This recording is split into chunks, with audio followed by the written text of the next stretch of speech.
who's this guy? Where have I been? Yeah, I had a forced pause on the channel, but I'm happy to be back. In that time, guess what? I went to Gen Con. My very first board game convention, it was Gen Con. It was amazing. It's as cool as you think it would be. I spent pretty much my entire time just exploring the vendor hall and like did what they had to offer. I mean, 3 days of just walking up and down the aisles. I may have bought a few games, just a couple. By a couple, maybe close to 50 or so. I mean, they're not all for me. Some are for my daughter. They don't count, right? The ones for daughter, that's like 9 or so. So maybe like 40. And even then, some of those 40 were probably party games. So I'm thinking about other people. See, that's just who I am. Always buying games for other people. All right, on to the video. So hey, I'm Ryan, and welcome to the Board Game Journey, where you will be joining me to play 1,000 games. Now, it's been a little bit, but I've been playing a lot more games, and here's 3 games today that I just played. They're kind of a different mix of them, so let's just get into it. First up is Fountains. Now, I've been anticipating this game for a long time. I feel like over a year now. I saw like a sneak preview on someone's channel. They were showing it off, and I was like, oh, that looks cool. I gotta try that out. And I went to Gen Con, so I was like, okay, it's gonna be there. But I don't think the op was there this year, and I just saw them doing like little sneak previews of the Fountains. So I saw like what it looked like, and I was able to feel it, but I didn't play a game. But it went on sale not too long ago, so I picked up a copy. So let's dive into Fountains. So the reason I was so excited about this is I'm on a constant search for a certain type of game. You know, as I said before in other videos, I have like one friend I can play any game with. So I can play as hard as game as I want to, at least. But for mainly my people I play the most with is my extended family, my in-laws, especially my mother-in-law, who's, you know, the one I converted to be a gamer. So Fountains, I just had this like feeling that, you know, after reading the rule book and just waiting for, and seeing some gameplay online of like, you know, how to play it just felt like it was gonna fit that category. Just like kind of like this unicorn of a category where it's approachable for beginners, but it still offers enough choices that, you know, someone like me at this point, I'm looking for a certain type of like level of game. Like I like more strategic thinking and like long-term strategies, or even some reactionary type stuff where I can like do some like, you know, in the moment, like more tactical thinking. I'm okay with that as well. In some games I've been playing, like, you know, some games are just too easy. Like, I mean, I could just like, okay, yeah, I'm gonna do this, and it just kind of feels stale. So I'm always looking for that perfect balance, because, you know, usually when you start adding tactical and strategic things to it, it starts to add a little more complication to the game. So Fountains, I think, kind of breaks down to like 2 core pieces. The easier one is just the placement of the pawn pieces. For instance, if I want to take this piece right here and put it on my board, if I line up these 2, like right on each piece, you'll see these kind of water flows. They don't all have it. Like for instance, this one here doesn't have it. So you gotta be careful, because if you line up water flows, then you have a current going through all your different fountains right here. And each one creates individual pools. And that's a big thing of the game, is like how many pulls you have. That helps you with some pieces of scoring. Also, like all these different icons, like these lily pads score you, the fish score you. So what kind of combinations of icons makes a difference? And also makes a difference if you're playing the advanced version in terms of like these special scoring at the end of the game. So just know that icons are important. The other thing to keep in mind is the flow of water. On some of these pieces, you'll see these little jets on them, and this creates flow. So you got to make sure that at least a jet is feeding your different pools here. So for instance, this one here is feeding all the way across here and then all the way across here. Kind of jets go far as they can in any direction, and they also go down. They just can't go up. So something to keep in mind. Now, this part I think is fine and dandy. Like how to line things up, I think that part's easy. And there's a couple of rules you can read on your own. But the part I found like crunchy, that I found really interesting about this, was this piece. This little rondel, like pawn selection thing. You know, in reading the book, it felt like it was just easy. Because the book just says, oh yeah, you can move any pawn you want. 1, 2, or 3 spaces. And then so if I want to move the white, I can go 1, 2. Now you don't count spaces that are full, so you would jump over for 3, right? Or if I move the green one, I would count 1 starting here. So I would skip those 2, and then 1, 2, 3. That's fine. It makes sense. Yeah, okay, I want to move that 1, 2 to here. I get this piece. I can add it to my board. I find a place to put it. Okay, I can put it right here. Cool, right? Or I could stack it on top of here like this if I wanted to, right? Cool, it all makes sense. But this is where it gets interesting. Because when you're playing with other people, you can see what they want. They can see what you want. And then you're like, well, I don't want to move this because that opens that spot up and then he can get this guy. So then it becomes like a little like area control battle right here. Like I don't want to open up these spaces so my opponent can get it. So then it becomes like this tug of war of like moving pieces you don't necessarily want because you don't want to be the one to uncover something. That's one thing. The other thing that's super interesting about this is you'll notice that on 3 of these spaces, there's icons that relate to the pawns. For the green, the blue one, and the white one, right? So, for instance, if the blue one went to the white space, nothing happens. But if the white space lands on its original white space, then everyone scores, in this case, white means fish. Everyone scores a fish of my choosing. So I can be like, all right, I want to score all my black fish. So now I go, everyone, including cuts all their black fish, and then you score how many fish. Now, so you can see the dilemma here, right? Because maybe I did a really good job of building up an army of blackfish. Like I have 20 blackfish. So, and I really want to score that. And they know I want to score that.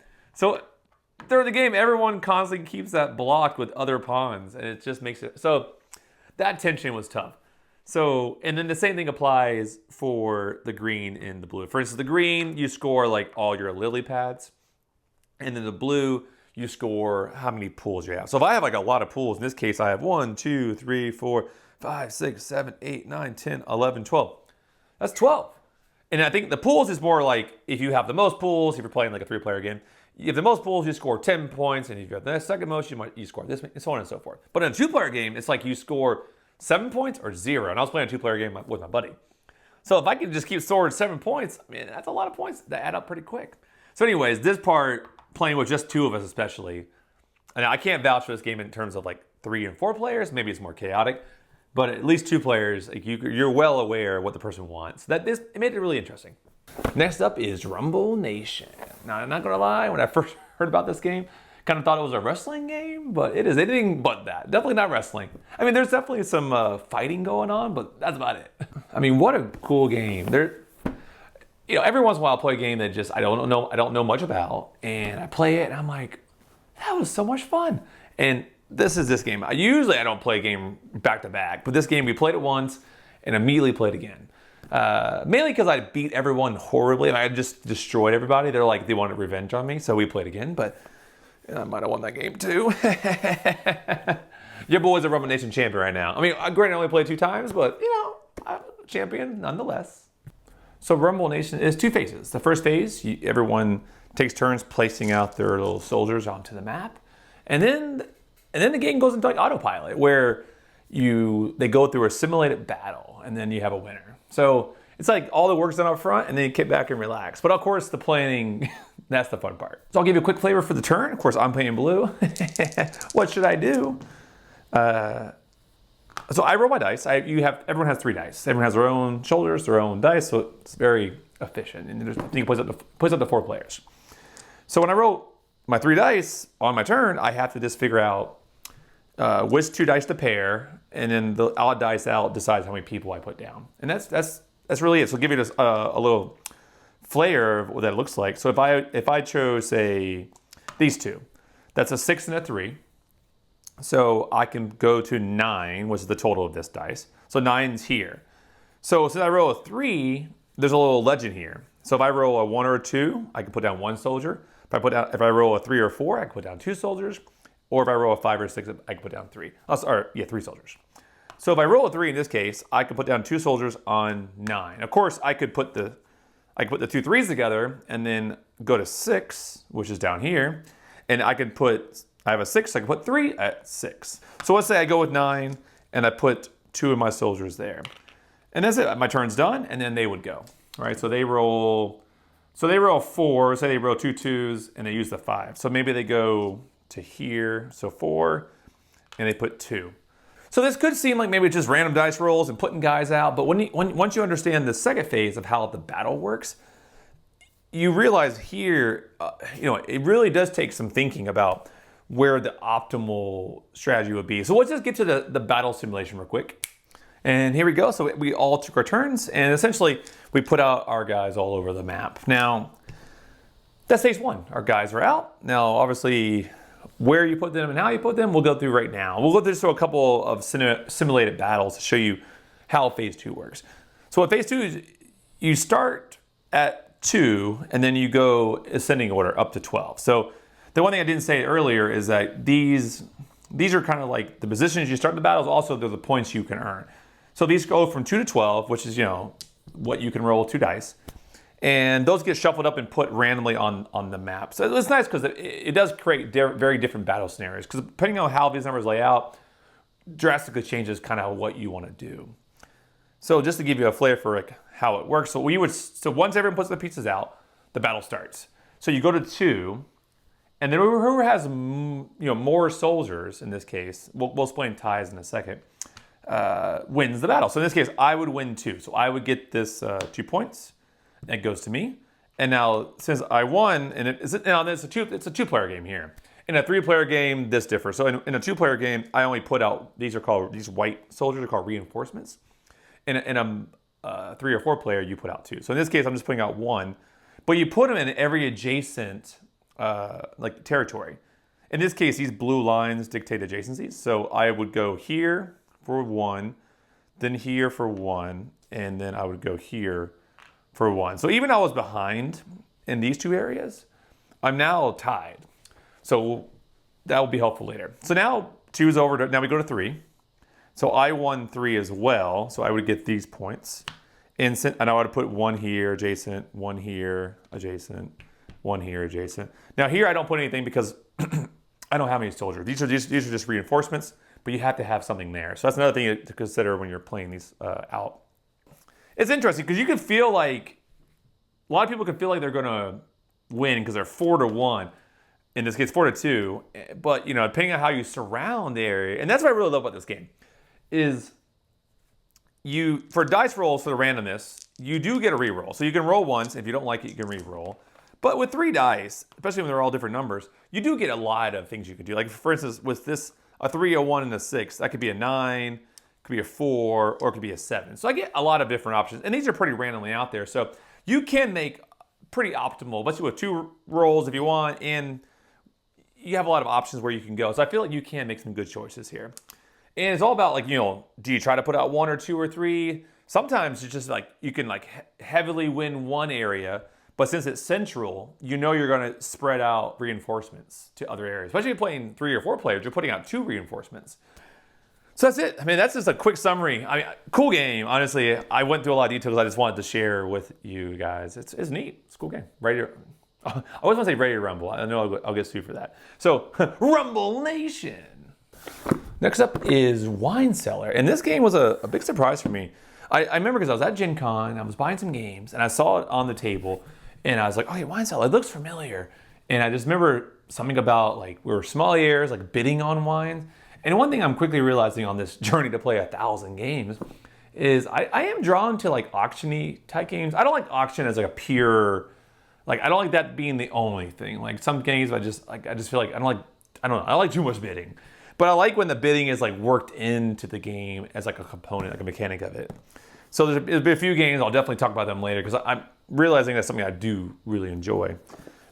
So with Wine Cellar, it does kind of check that box but honestly, I thought this game may be a lot lighter than it is. Not saying it's a heavy game by any means, but just playing with my in-laws and then playing with some friends, it can be a little bit more brain burning than you think. And yeah, let's just get into it. Overall, it's a cool game. So with Wine Cellar, it's kind of cool because it apparently plays up to 8 players. Now I've only played it at 2 and 3 players, so I'm even curious to see how it plays at a higher player count. I just don't know yet. If you guys have played it at a higher player count, let me know. It comes with a lot of cards because depending on the player count is how many cards are in play. So I think if you're only playing at 2 players, only 18 cards, and then I think it's 27 at 3 players. So we'll play these away. Right now I have 8 cards right here. So everyone would get their 8 cards. And at the end of the game, you're going to have a column of 8 bottles, and that's what you're going to score for the end of the game. So that's really what you're trying to get to, is how to... Now, the game is like 2 main components, I'll call it, for scoring. One is the placement of the bottles at the end of the game. Now, you can't place the bottles in your hand, just for clear. You have to auction and win them from like the auction pile. And then you put them into your little tableau here. So how that works is on a turn, everyone, will have some subset of the number of bottles you're all playing with. There's a lot of things to consider. We'll get to at the end. But for now, we'll just say for winning the bottle. So if I want to win, maybe I want one of these bottles. Now, here comes, just like most auctions, it's like, well, do I really want it? Do I play my highest one? And you'll know, like, okay, if it's 1 to 27, you'll know, okay, I have the 27. Like, so I know I have a try. I can beat anybody. But if I know I have a 24, so I can be beat. So I'm looking at everyone else's like client cards to see maybe they don't want one of these. Maybe I know I can get this. So the client card we haven't mentioned yet, or just we'll get to these in a second. These also like give you some points depending on which bottles you get. So we'll cover that in a second. But the main mechanic is, okay, what do I bid? So let's say I bid 19. Let's say I don't know, someone outbid me by a little bit. Maybe I go second. So in turn order from highest to lowest, people pick the bottle. So let's say they chose that one. Well, now I have to choose which bottle I want. Now, a few factors come into play. We'll just bring the client cards out here now. Let's just say this was my client card. So on the client cards, I'll put a little screenshot here for you guys. But on there, there's 2 things that really matter. Is your customers have 2 wine types they're going for. In my case, they really want reds and sparkling, which this is a red wine because it just indicates here. There's like icons that tell you this is a rosé, this is a red. So if I take this bottle, I know I'll get 2 extra points for that bottle. But also this person wants American, like Napa Valley type wines, and wants a U.S. made wine, which this is a U.S. wine. So which gives me 3 points. So maybe I want this one because this still gives me 3 points. Now the other thing to consider is the kind of the age, because you're going to serve these bottles each year, and depending on the order that you serve them in, you get more points. For instance, this one gives you 8 points if you serve it first. So if this is the first in my tableau, I would get 8 points. Where this one gives me 8 points if I serve it fourth. So that's something you have to consider too, is like, what year does it give you the most? Like for instance, if I serve this one last, it's only give me like 1 point. Maybe not the best. So let's say but now if I take this one first, it's kind of scary because now I can only go below, because how this game works, so say I took this one, is on your turn, once the first one is in your tableau, I can either add future bottles above it or below it, never between it. So one thing, I've been playing this game a few times, is like, it's very limiting if you take something that you want to be first, right? Now, if I want this to be first or second, maybe that gives you some, whatever. But if I take this one, for instance, that's fourth, it gives me a little wiggle room, because if it ends up being third, it's still 7 points. So that's why I typically, in my experience so far, I took one that's like somewhere in the middle, so it gives you a little bit more wiggle room. But ultimately, how the game works is you'll continue doing this. So if say that was the bid, everyone took the cards. Now the new 3 cards in the middle, these are going to end up being the cards that everyone bid with. Which is another cool thing, because like, I haven't done this yet, but like if you want to get really complicated, you could be like, oh, okay, I want to bid with this one because I really want to win it back. So maybe you're bidding something that might not win, but you really want to win it back. So maybe you'll then play your high one to get it back. And so there's even that to consider, like the timing of what you put out there, because you can also, potentially win it back. So anyway, so you would continue this, and you'll continue trying to put things in the right places. Now, that's the hard part. You can't really put it in between. So you have to constantly say, okay, this one gives me for fifth, so 1, 2, 3, 4. So if I can, right now it's fourth, but if I can add one more above it, it becomes 5. Because right now, until you have 8 down, it's kind of a moving piece. Like this could be 1 or it could be 3. It depends on what I put above or below it, right? So that admittedly it's hard for people to grasp that. When I was playing with like friends and family, like what I had to do to kind of make sense is I would deal out like this 8 ones he weren't using, and then I would explain it that way. I'd be like, hey, right now this is 1, 2, 3, but if I move it down to here, well, there's still 2 above it and then 3 here. So maybe that's a good tip for you guys if you have your family struggling as well. But once I did this, it really kind of like, oh, okay, they were able to picture it a lot better. And we're back at the blue screen of goodness. It's kind of crazy to see this list. It's been a minute since I looked at it, so happy to be back, trying to figure out, man, one thing I'm definitely realizing in my while I was away is it is hard to bucket these games because I feel like there's so many like nuances and ways you can think about it. Like I started thinking, how do people even make a top 100 list? It just seems impossible. How do you compare a party game to not a party game? I feel like that's a hard thing to think about. So I think having these lists is crucial to me, in just my opinion. So, okay, so today's games, I mean, they definitely feel like welcoming games to me. So I think that's just where I'm gonna put them. I mean, right now, Tower Up and Quadropolis, Cities, these are still king of the hill here. But I do think Tower Up has finally been dethroned because I'm gonna go ahead and put Rumble Nation at number 1. That game was just so much fun. I mean, I recently I did go back. I told you guys I was going to back and play Tower Up again. It's still a good game. Don't get me wrong. I still enjoy it, but just Rumble Nation, I just, that thinking and mechanic of how to place things out was just so fun to me. So right now, I think on the list is number 1. But of course, that does kick out Sunrise Lane and Tiny Towns out of the list once we add the other ones in here. So I think there we'll go Rumble Nation. I think everything else stays the same. Number 6, I think Fountains for now. But this one, I have to wait until I play with my family. This could go up. This could go down.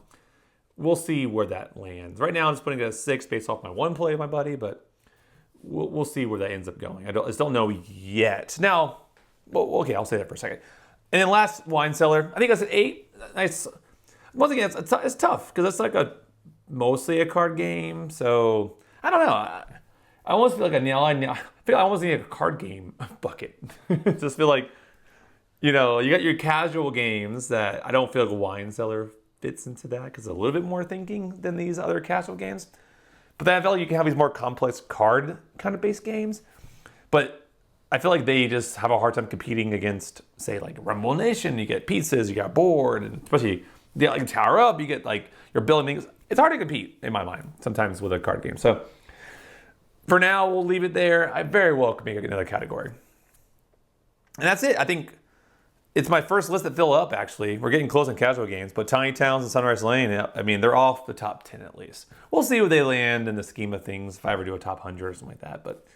But with that said, I do think I'll have to do a new category, as you can see here. I think family games, because on that list, I feel like Garlings, and now I'm thinking like Wandering Towers. I think they do deserve to have their own list because while they might fall off the welcome games for me as I play more games like Rumble Nation games in that category, I do think they're great because if I'm like sitting there, got my family or some people who, family-ish people to play with, I'm probably not going to reach for Rumble Nation.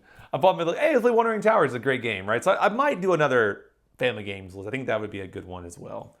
And the TBD, I think maybe that TBD becomes card games. I feel like that could be a good place to put it. So anyways, all right, well, that wraps this up. Thanks again for joining me on this journey. It's been fun. I can't wait to get back into these videos. I'll probably keep it casual for a little bit. I'm just gonna kind of catch you up on the games I've been playing and then we can start adding them to the list. All right, take care. See you later. Bye.